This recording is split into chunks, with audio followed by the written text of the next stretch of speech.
I mean, people would come to me and say, GT, you have a great voice, you have this. And even when they would say all those things, I knew I could sing, but then the gravity at which people were coming, it was just, I just couldn't deny it, you know. They kept coming and saying, wow, the guy with the good voice, the guy with the, you know, I now became the guy with the good voice. People don't call me GT anymore. They'll be like, that guy can sing. I'm on the road walking. I mean, it was more like music found me, or people just chose me.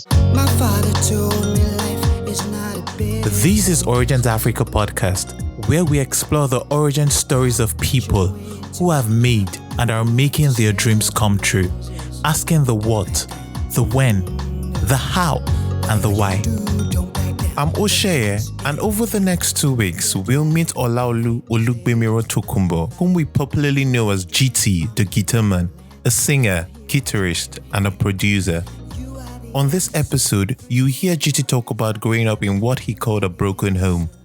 He'll talk about the defining moment that shaped his decision to pursue music as a career, how he got his first guitar, the moment he got signed into Storm Records, and then taking a break from pursuing his dream, music.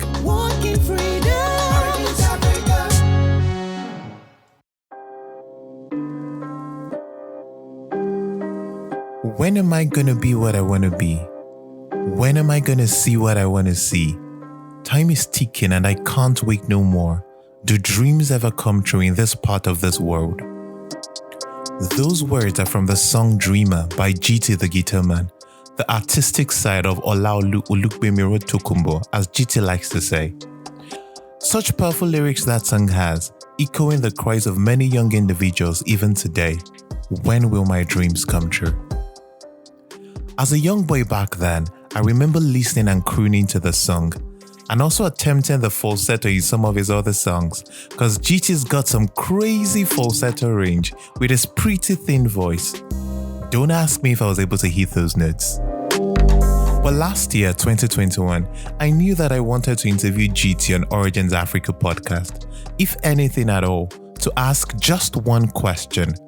2021 made it 16 years since he released the song Dreamer.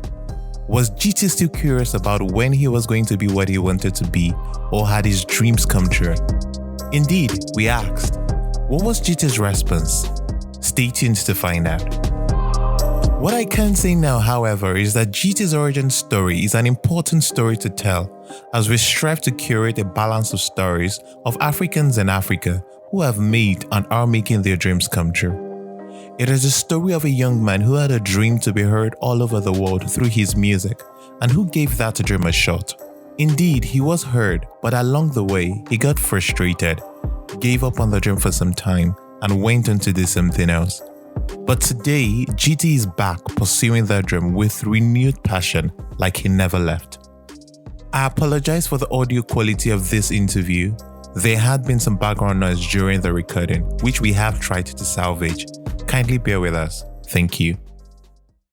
So let's get right to the beginning of GT's origin story. The name GT comes from his initials, Gbemiro and Tokunbo, and that was his stage name up until his first encounter with his then CEO, Obiasika of Storm Records, after which he became GT Da Guitarman. GT actually is just my initial, Gbemiro, G for Gbemiro, T for Tokunbo. And the Guitarman thing, it was when, I could remember my first time at the Storm Records studio. My former CEO, my then CEO, Obiasika, he was like, young man, what's your name? And I was like, GT. And I was like, henceforth, you'll be called GT Da Guitarman. And that was it. And we got stuck. I guess it was because I play the guitar, obviously. As the name Tokunbo implies, GT was born in the UK and came to Nigeria with his family when he was about 2 years old. I was born in East Dulwich Grove, UK, and just a little, we only spent like 2 years in UK, and then we came back to Nigeria. I've been in Nigeria all my life, aside those from initial 2 years that I spent in UK. And I grew up in Amuodofi, the heart of Amuodofi, Mautu, with my parents. And but I didn't really get to spend too much time with my dad because he broken home situation. And so I was raised by my mom and we, along with two other kids, my elder sister Opeyemi and my kid brother Nii. And they are both doing very well now, and I'm really proud of them. Secondary school was Amu Odofi High School and Mayflower Secondary School, Ikene. And university was LASU. I did part-time, studied economics in LASU. Growing up pretty much was the same with every other Nigerian out there. It wasn't like, it was more of struggle. I didn't have a father figure to look up to. I had to be a man, myself, and it was just fun. It was fun, seeing life unravel before you. My dad left when I was like 11 or 10 or thereabout. I was the first son and second child. I had to be a man. I had to be there for my mom. I knew it was pretty difficult for her having to raise 3 kids by herself. So I had to. I think that's where music found me, sort of, because they say necessity is the is the mother of invention. Yeah. So I've my sojourn into the music industry started with my dad anyway. I had to give him credit for that because he had a huge collection of Ebenezer Obey, Onye Kanwenu, Shina Peters and the likes, and we would sing and just have fun. Then my sister also joined the choir, and she would bring songs home. We would both sing together, and that was how music started for me. Music was more of that escape route for me. Curiously, we asked GT if growing up, he had wished his folks hadn't returned from the UK and he had grown up there with his family. Of course, there was that moment when, I was like, that was even what inspired Dreamer, when, I was denied of my right of abode, and I got home and that was what inspired Dreamer. So, there was that moment of me wondering why in Nigeria, for instance, why in Nigeria, why not UK? I have their birth certificate. I have every document that you can imagine, but Nigeria is home. Now, growing up, GT was a daddy's boy, and his dad had wanted him to become a pilot. Well, I remember my dad wanted me to be a pilot, I think. Yeah, back then. He was always telling me, you're going to be a pilot, but look at me now. Did you accept it that you were going to be a pilot? Or it was more what he said, how you felt? Being a daddy's boy back then, you would want to just, daddy wants me to be a pilot. Yeah, it felt good, it felt good then, having that dream of being a pilot. But then I think when he left, the dream left with him. So being a daddy's boy, how did his dad leaving when he was about 11 years old affect him? It was pretty difficult. It was difficult. Nobody, growing up with a dad, I really do not advise anyone to try to grow up without their kids, because I know firsthand the kind of pain that kids feel. It's quite traumatic. It's traumatic for them, It's like every relationship, really. If when a relationship ends, adults cry, go into all sort of nasty things, but kids really do not know how to express these things. They feel it, but they do not know what to turn to. When relationships end, adults will go into drugs, will go into drinking, go into all sort of, but kids do not have where to pour all that thing, and I think it did affect me, but it made me stronger. So at the end of the day, and thank God for music. Music was able to keep me grounded. Music kept me grounded. GT's dad leaving also affected him in school. He repeated a class while at Mayflower Secondary School and later left to Amuodofin High School in Lagos State. I repeated in Mayflower and I left. And I feel that's, I mean, my dad left home in GS when I was in GSS2. And then the descent started from there, you know. I mean, I kept doing terribly at maths. I mean, maths was one thing I couldn't just, you know. But then SS1, I repeated. Then I moved to Amuodofin, to Lagos State, Amuodofin High School, and I became the best student in mathematics in a year. Okay. And I became not like the best student, but I became one of the best students in mathematics. I mean, I was in commercial class and I would go to science class to study with them with their further maths thing. I mean, I made my O levels in SS2. So I mean, so was it a change in environment, or was it that? Or what happened? What boosted your?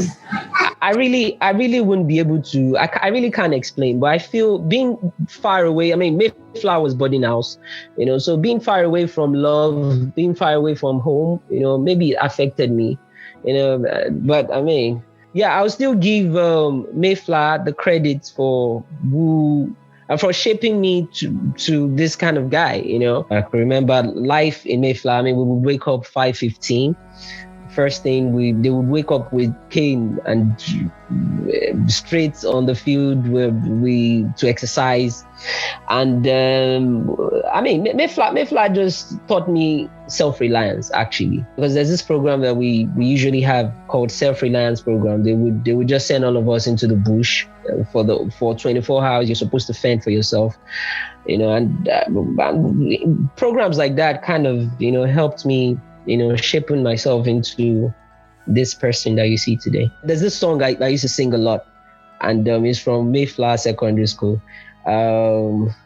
I thank whatever God it may be for my unconquerable soul, you know. It's like a Christian hymn also. It says, out of a night that covers me, black as the pit from pole to pole, I thank whatever God it may be for my unconquerable soul. Amazing song. And I feel the difference then was just the fact that I was closer to my mom, you know, and I was just closer to my mom. So that was what did it for me. Once in Amuodofin High School, GT began developing his musical career and knew he wanted to be a musician. Throughout my stay in Amuodofin High School, I already started developing my musical career to that point where I knew I was going to be a musician. You know, so it was, even me studying economics was not my original plan. It was just to you know, just get a degree or whatever, which I eventually didn't get, by the way. I would come to that shortly. So what were the defining moments that made GT realize that it was music he wanted to pursue as a career while at Amuodofin High School? I mean, people would come to me and say, GT, you have a great voice, you have this, you know, and even when they would say all those things, I knew I could sing, but then the gravity at which people were coming, I just couldn't deny it, you know. I mean, they kept coming and saying, wow, the guy with the good voice, the guy with the, you know, I now became the guy with the good voice. People don't call me GT anymore. They'll be like, that guy can sing. I'm on the road walking and they're like, have you heard that guy sing? You know? So, I mean, it was more like music found me, or people just chose me, sort of. And where were you singing then? Churches, I would I never joined the choir, by the way, but I would minister in different churches. And I also joined several groups. I can remember the very first group I joined, the boy bands. My very first group was with my childhood friends, Wale Oshadari and Shegun Obaseki. They are both. Wale is a lawyer now. is a big time lawyer and Shegun is a businessman.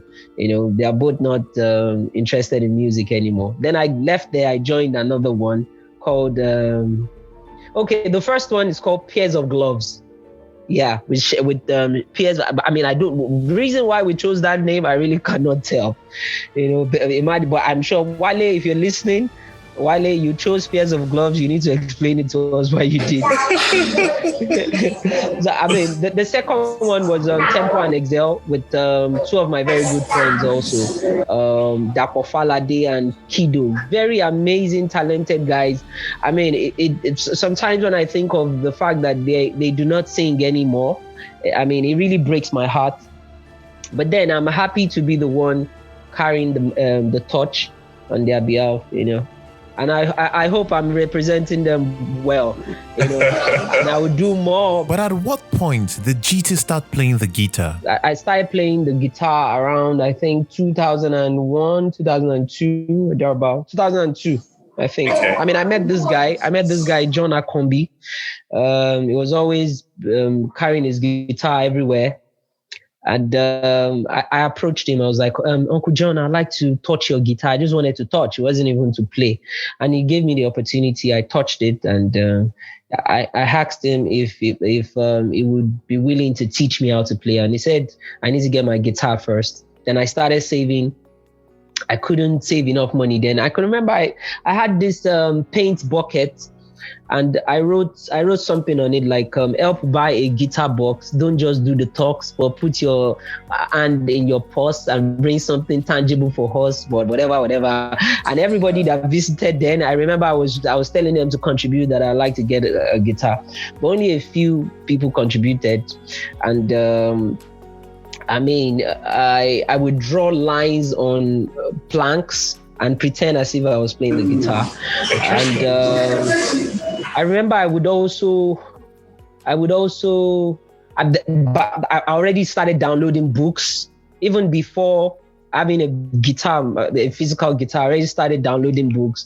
I already started locking myself. And then John gave me the key to his flat because, I mean, he saw how I was my willingness to learn. He saw it. Then he started giving me keys to his flat. He gave me his guitar to practice with sometimes. And then a friend of mine, Samuel Ekmayong, gave me his old guitar. I did repair works on it and that was how it started. So albeit GT knew after leaving secondary school that it was music he wanted to pursue as a career, he enrolled for a part-time economics program at the Lagos State University, LASU. I wanted a situation whereby I would make Mama proud. I mean, going into music, she didn't really like it as at then.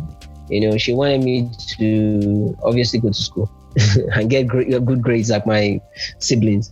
But then I paid myself through school anyway. Actually, I got into LASU I think it was the year I got signed to Storm.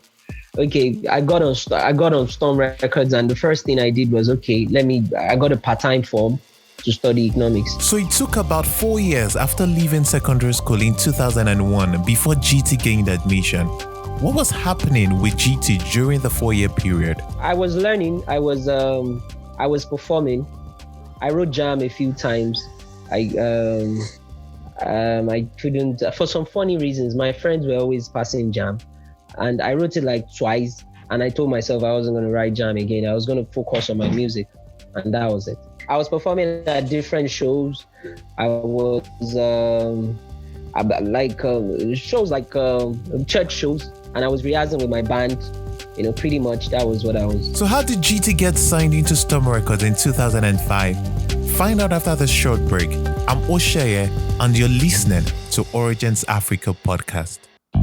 Hi, dear listener.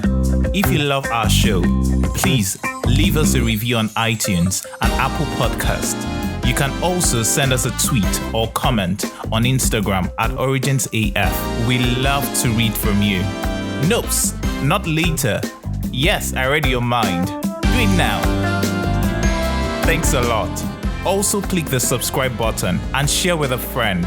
Let's make a difference together, one origin story at a time.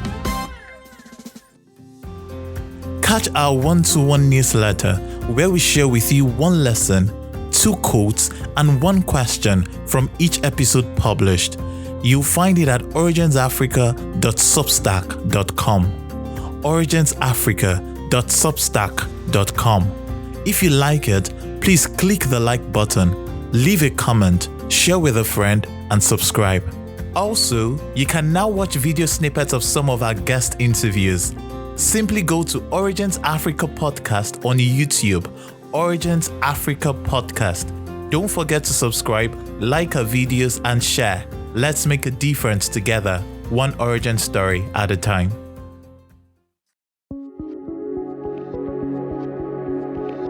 Hi guys, welcome back to Origins Africa Podcast.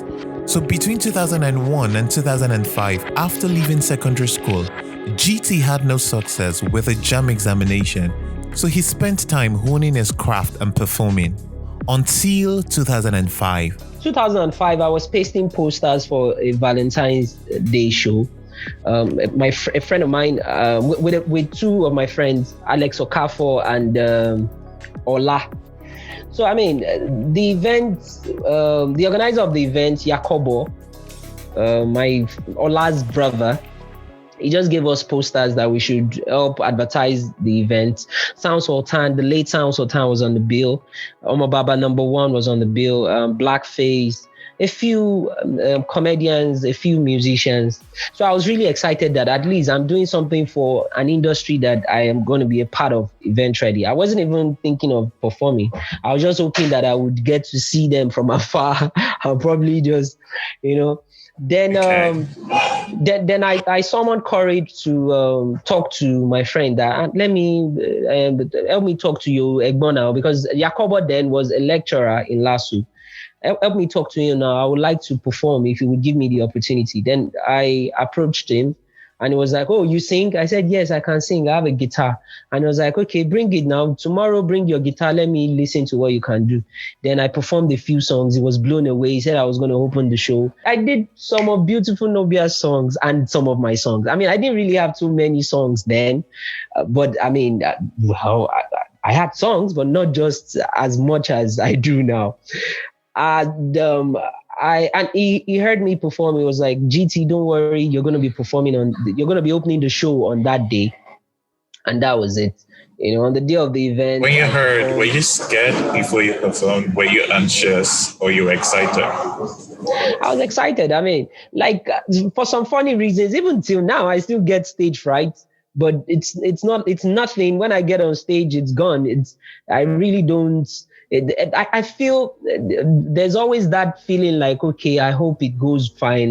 That comes with before every performance. But once you get on stage, it fizzles, So the day came and I performed, and I opened the show. Omo Baba #1 saw me and they started managing me.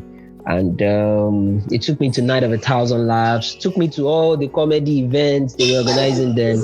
And I was just enjoying living celebrity life as, and then Night of 1,000 Laughs really was the high point. It was the high point because, I mean, Ali Baba was the MC and it was in Abuja. It was also my very first paid event. I was paid 20,000 naira.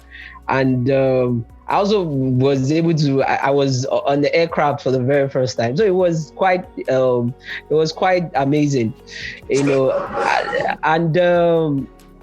what happened again? Okay, so on the day of on stage, people were spraying me money. People came out, they sprayed me money, and I also won a record deal on stage. I mean, Ali Baba came on stage and it was like, the young man that just performed right now has won himself a record deal, courtesy Orangutan. I think it was Orangutan Records back then, and I kept, after the event, I kept on doing my stuff. Omaba kept managing me, and the 20K, we used it to buy a phone. I think it was an Alcatel phone and a SIM. And I mean, I kept performing at different events and saying. This was before Storm Records. Yeah. Do anything with Orangutan Records? No, I didn't. I mean, for some reasons, Omo Baba, my manager then, he felt that we have the opportunity of scoring a bigger label. So we felt, okay, let's wait and, let's see the opportunities that's still available. If this was your first big event, how then were you managing yourself, earning a living since you left secondary school? My mom was always feeding me. Like that's one.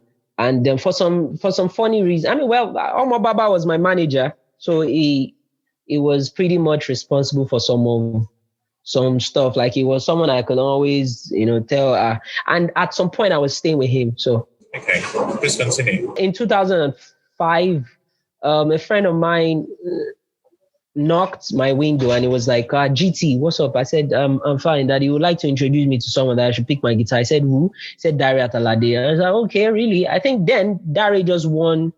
He just left project. Was he on? No, it was on West African Idol, I think. It was a participant. He came third on West African Idol program then. Okay. So he just got back. I met Dari Atalade. I met Dari Atalade, and that was just it. He picked up his phone and he called Storm Records. After performing, we had this crazy session. He was on his keyboard, I was on my guitar. We sang for hours. And then he picked up his phone and he was like, you are the very first person I'm picking up my phone and calling for. I've never done this before. And then he fixed a meeting with Storm Records. And a few months later, I met Obi Asika, the CEO of Storm Records, and that was it. He signed me on the spot. My signing wasn't the conventional signing, the artist signing that comes with cars and a sign-on fee and all that, but it came with a family, because Storm Records, I saw Storm Records. I still see them as family. The defunct Storm Records. Obi Asika is like my father, and it was great. It was amazing. We did a lot of great stuff. We made a lot of great hits.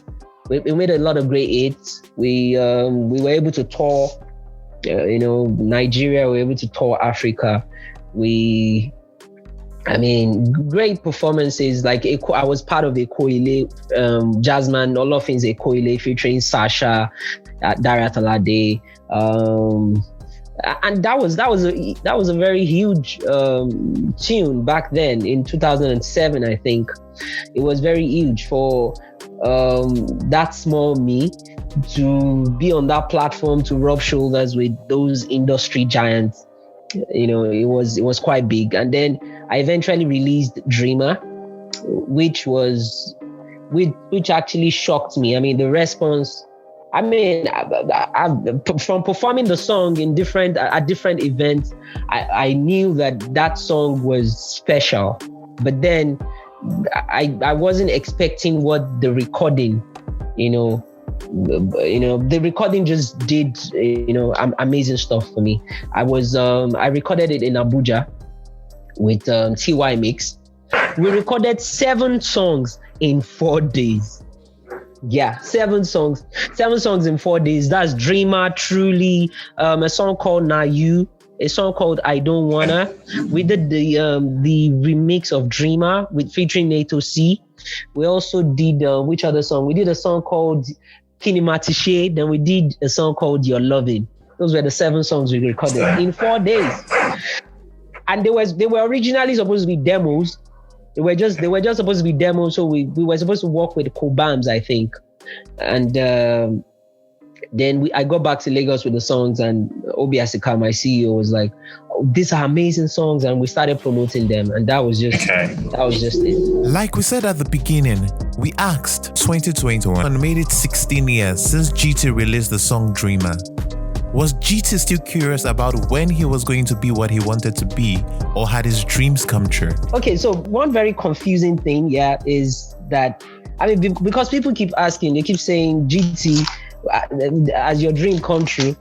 My dream was to be heard, My dream was to be heard, and I was heard, and till date, even though GT is easily the most underrated musician in Nigeria right now. And I feel when you say someone is underrated, I feel what it means is that it still has a lot to offer, and thankfully the future is now, and there's just so much that I'm ready to do, and they say old wine tastes better. Yeah. I definitely feel that I taste better now. I made a lot of mistakes, personal mistakes, and but then life is a journey, it's not a destination. The fact is, music is something that I love, and music is something that I would always have. Music is something that I would always share. Sometimes I would leave the scene. Sometimes I would decide not to want to sing again. But whenever I do, I would communicate and I'll talk to my people. And we went a bit further. In those moments when GT felt like he didn't want to sing, were there triggers? Were there stuff that happened that led him to want to take a break? I could remember when I left Storm Records. I left Storm Records in 2010, 2011. They just dropped the album. I wasn't comfortable with the way they were pushing the music. I wasn't comfortable with a lot of things. And then I decided to leave. You weren't pushing it so much, or when you say you weren't comfortable, what do you mean? They weren't putting in as much passion as I expected. And coupled with the fact that my contract already expired, and I felt, okay, with the kind of goodwill and the love the brand was getting, then I felt that I could just launch myself out and just put my fate in my hands, But then it was quite difficult, the things that I thought would be easy were hard. The things I thought would be hard were easy. I got a lot of love from people. People shot free videos for me. People recorded my songs for free. I actually left Storm on 0 naira. So it was pretty difficult to pay for the seemingly simple things, and but I got a lot of love. I got a lot of promotion from radio stations who were vibing to the GT brand. But then it was just not enough. It wasn't enough to kickstart the brand. And I decided, okay, let me try my hands on business. And business became something business is like a world, a different world entirely. So it was difficult to want to do business and also concentrate on music. So I was losing the grip. And until last year, it's funny, it wasn't like I wasn't pushing music really. While I was doing the business thing, I was still trying to push music, but it was hard. It was just, and people would just keep saying, GT, where are you? But they don't know that, they don't know what you're going through, that you're also trying to balance things to make good music for them. So GT took a break from music and segued into business. What was his sojourn into business like? And what made him decide in 2020 to pursue music fully once again? What were GT's mistakes along the way, his embarrassing moments and life lessons? Find out next week on Origins Africa podcast. In the meantime, when we recorded this interview, we had just recently lost an industry titan, Sound Sultan, who greatly influenced GT's music journey. So we got a few words from GT. Sound Sultan is someone who we all see as a prophet. Is one of the most upright men you would ever come across, in your lifetime. He is someone who is always there for people. He goes out of his way to be there for people. It's just an epitome of a righteous man, basically, for me. I got introduced to his music many years ago, just the same way everybody got to know about him. I heard Jagbajantis and I was blown away. And a few years later, I decided to pursue a musical career myself. And then I was lucky enough to meet him, and it was just so sweet and nice. Always advising, always trying to be of support. great guy. I mean, his musical ingenuity is something that I do not think anybody possess what Sound Sultan has. He is just you listen to some of his songs, they've gotten philosophical messages that other people would not dare want to express. Is a man, and I respect him. May his gentle soul rest in peace. My thoughts and prayers with his family. I pray they are able to, just understand that he's not dead and he's still with us, in spirit, And on death, generally. I really don't get shocked anymore when I hear of the news of people dying. I've lost too many people to. It's just a reminder of how fickle life is and how we would all be gone someday, And I wrote a song recently, and I've been singing it a lot though. It says, "Nothing we will carry come, nothing will carry go." When my time is done, may I leave this world empty. I'm just hoping that by the time that, I would join Sound Sultan and not my ancestors, I would be able to beat my chest and say that, I did everything humanly possible, to, enjoy life, to live my life to the fullest, Thank you for listening to our show this week. If you liked it, do leave us a review, a comment, and share with your friends. Tell a friend to tell a friend to tell a friend and to tell another friend. We would also love to read from you, so please do send us a tweet or leave a comment on Instagram at OriginsAF. You can also write to us at originsafricapodcast@gmail.com. Remember, do subscribe at wherever you get your podcast: Google Podcast, Apple Podcast, Spotify, YouTube, SoundCloud, amongst others. Catch our 1-to-1 newsletter where we share with you one lesson, 2 quotes, and 1 question from each episode published. You'll find it at originsafrica.substack.com. originsafrica.substack.com. And of course, if you like it, please click the like button, leave a comment, share with a friend, and don't forget to subscribe. I'm Oshaya, and you've been listening to Origins Africa Podcast. Bye for now. My father told me life is not a bed of roses. You gotta put your way to the plow, do the work to smell the roses. Don't back down. Whatever you do, don't back down. When things get tight, keep the drive, keep the faith, stay in the fight. Draw strength from the motherland, let our heroes hold your hand. You are the answer, friend. Origins out, hear the tales of those before you. Let their stories spoil